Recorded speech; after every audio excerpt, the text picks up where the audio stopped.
جہاں تک صلح حسن کا تعلق ہے اس کی وجہ سے جو اہل سنت نے پلی لی ہوئی ہے وہ بھی بالکل غلط ہے، اور جو شیعہ کا موقف ہے وہ بھی بالکل غلط ہے۔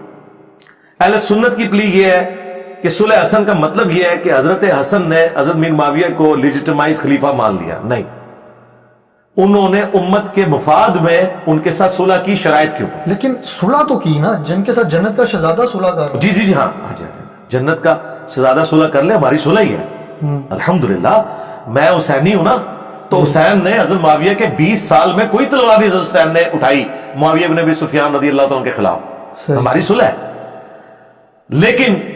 جب وہ صلح کرنے والا اپنی صلح کی شرط توڑ دے پھر کیا ہوگا؟ تو وہ شرط جب ٹوٹی، شرط کیا تھی کہ اپنے بعد تم امت کو شورا پہ چھوڑو گے، انہوں نے اپنے بیٹے کو نامزد کیا، حضرت حسین علیہ السلام میدان جنگ میں اترے، ٹھیک ہے، یہ اس پوری بات کو سمجھیں، جہاں تک صلح تھی وہاں تک صلح، اور وہ بھی اس صلح کا بھی عالم ہے۔ وہ تو کہتے ہیں بیٹا اپنی مرضی سے ہی اس نے سارے، یہ پوری بات تو مکمل ہو لینے دیں میرے بھائی، آپ چھیڑ رہے ہیں پی ایچ ڈی تھیسس اور مجھے کہہ رہے ہیں کہ استنجے کے پتھر کتنے ہیں، وہ تو میں آپ کو دو بتا دوں گا، ہم نے پی ایچ ڈی تھیسس ہے، یہ پورا ایک مقدمہ ہے، اس مقدمے کو سمجھیں۔ تاریخ ابن کثیر میں حضرت حسین ابن علی کا خط ہے جو معاویہ ابن ابی سفیان کے نام انہوں نے لکھا ہے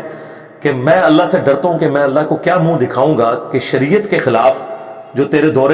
ملوکیت میں کام ہو رہے ہیں اور میں خاموش ہوں، اس طرح کا پروٹیسٹ نہیں کر رہا، میں اپنے بھائی کی صلح پہ آج بھی قائم ہوں، لیکن جو تم نے میرے بھائی کے ساتھ کمٹمنٹ کیا اسے پورا کرنا۔ اس میں ایک کمٹمنٹ یہ تھی کہ مرنے کے بعد امت کو شورا کے حوالے کروں گے، وہ اس نے کمٹمنٹ پوری نہیں کی، اس لیے حضرت حسین ابن علی میدان عمل میں نکلے، پھر حضرت حسین ابن علی شہید ہوئے۔ اب میں آپ سے ایک سوال کرتا ہوں، کیا امام حسن نے اس لیے صلح کی تھی کہ ان کے چھوٹے بھائی کو اس طرح قتل کر دیا جائے؟ اگر حضرت حسن ابن علی زندہ ہو جائیں اور انہیں پتا چلے کہ میں نے جس شخص سے صلح کی تھی اس نے میری صلح کو توڑا میرے بعد،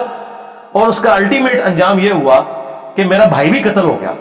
تو وہ کہیں گے تو صلح ختم ہوگی۔ لہذا یہ یاد رکھیے گا،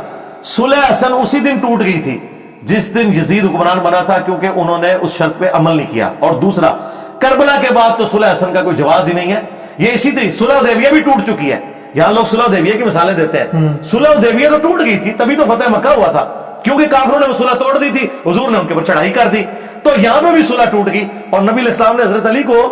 یہ صلح حدیبیہ اور تحکیم کو آپ نے کمپیئر کیا ہوا ہے، تو صلح حسن ٹوٹ چکی ہے۔ لیکن صلح حسن تب بھی نہیں ٹوٹ گئی تھی جب حضرت معاویہ رضی اللہ عنہ کا وصال ہو گیا تھا، کیونکہ اس کے بعد تو یزید آ گیا، تو صلح حسن تو نہیں آ نہیں گیا تھا، یزید کو بنا کے گئے ہیں، بخاری میں موجود ہے، اپنی زندگی میں بیعت لی ہے۔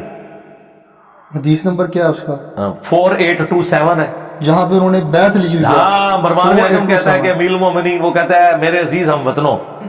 اللہ نے امیر المومنین کو یہ سجایا، وہ امت کے وسیع تر مفاد میں اپنے بعد اپنے بیٹے کو خلیفہ نامزد کرنا چاہتے ہیں۔ تو آپ کھول کے پڑھ لیں بخاری میں، اور تفسیر ابن کثیر میں سورۃ الاحقاف کی آیت نمبر 17 کے کانٹیکسٹ میں ابن کثیر نے پورا وہ واقعہ بخاری اور باقی ساری حدیث کی کتابوں سے جمع کیا ہے کہ عبد الرحمن بن ابی بکر کھڑے ہوتے ہیں کہ تیرا امیر المومنین تو چاہتا ہے کیسر و کسرا کے طریقے پہ چلے، ابو بکر عمر کے طریقے پہ نہیں، ٹھیک ہے۔ تو میں نے کئی بار حدیث بیان کی، میرا کربلا والا ریسرچ پیپر پڑھیں تو 14 طبق آپ کے روشن ہو گئے۔